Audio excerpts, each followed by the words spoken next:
Good morning, my dear students.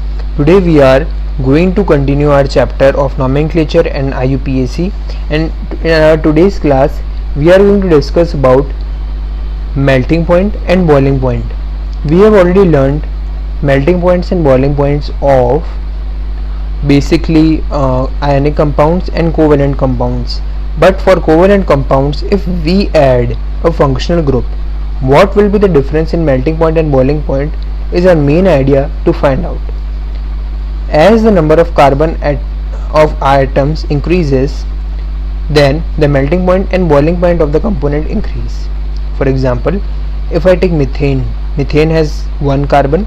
Now if instead of methane I take ethane, propane, butane, so I am increasing number of carbon atoms. So as I will increase those carbon atoms, my melting point and boiling point will also increase. Physical properties can change with a change in number of carbon atoms, but for the same group, chemical properties will remain the same.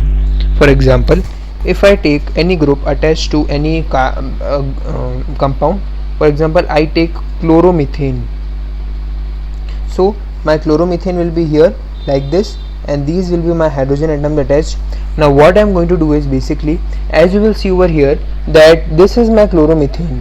Now I will just increase the number of carbon atoms. For example, here I was having only one carbon atom, but now I will take I will add one more carbon atom to it, so that I can increase its number. So now what I will take here two carbon atoms, and now I will add chlorine, means now, and these dash represents hydrogen atoms.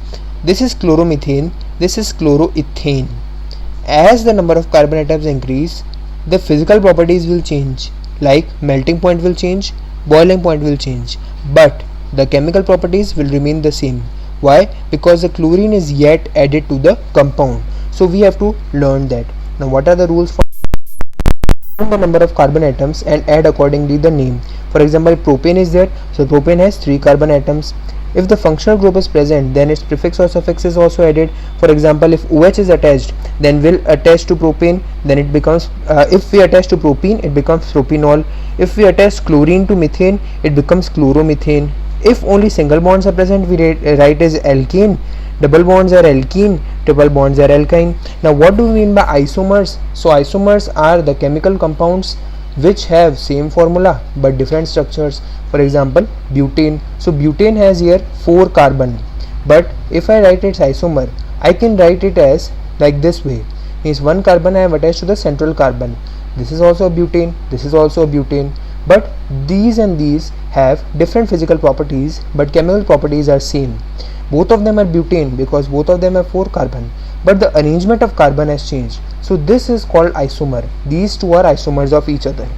So for butane compound, the examples are butane, butene, butane, then chlorobutane, butanol, pentanol. Why pentanol? Because instead of OH, if I attach CHO, this carbon is also counted.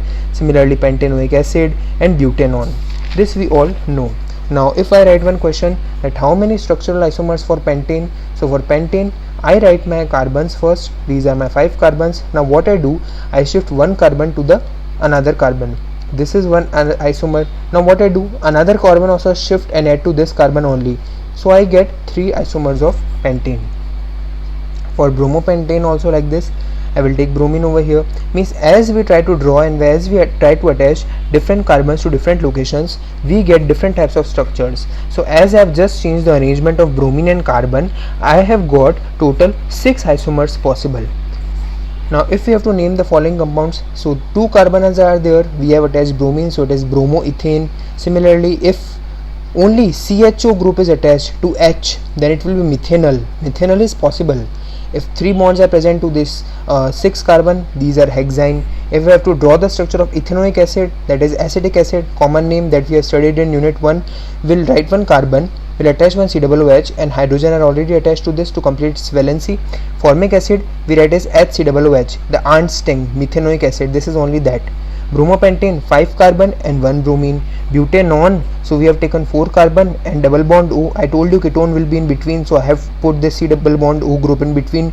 And butanone, so 4 carbons, 3 are normal carbon and 1 is the carbon of that ketone. And hexanal, so I have taken 5 carbon only and the 6 carbon will be of the aldehyde group only. So in this way we have seen the questions and we have completed this chapter.